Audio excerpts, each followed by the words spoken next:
गइलू, याद फिर आ गइलू, तो हमके रुला गइलू, माने न दिलवा ई भुला गइलू, याद फिर आ गइलू, तो हमके रुला गइलू, याद फिर आ गइलू, तो हमके रुला गइलू।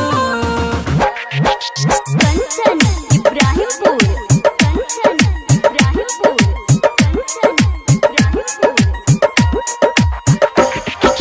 छोड़ के तू चल गइलू, दिल तोड़ के तू चल गइलू, ए जानू सुना हो। छोड़ के तू चल गइलू, दिल तोड़ के तू चल गइलू, बोला का रहे गलती जे हमके नहीं बतैलू, रहे हमर मजबूरी दूरी एही से बनैनी, और हमर विश्वास में दी खुशी से नाही रचैनी। झूठ के फूल तू फुला गइलू, याद फिर आ गइलू, तू हमके रुला गइलू, याद फिर आ गइलू, तू हमके रुला गइलू।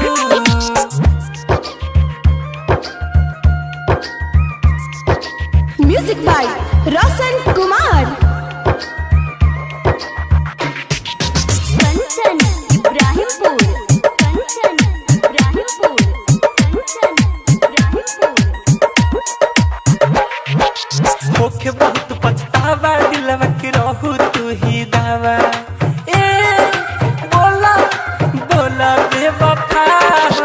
होके बहुत पछतावा, दिलवा के रहू तू ही दावा, जिंदगी में अइलू गइलू ऐसे जैसे आवेला हवा, काल भी तोहरे रहनी, आज भी तोहरे बानी, छने में कैसे बदल गई चंचला के कहानी।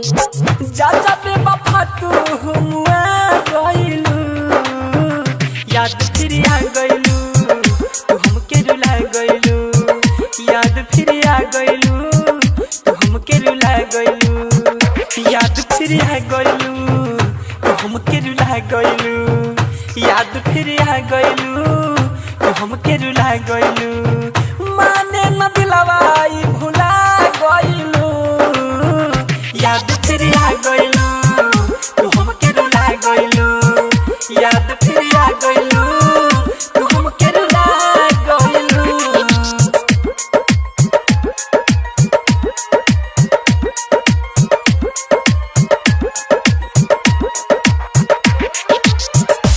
बाघ आर्ट रिकॉर्डिंग स्टूडियो, राजापुर सोनी बाजार, सीतामढ़ी बिहार।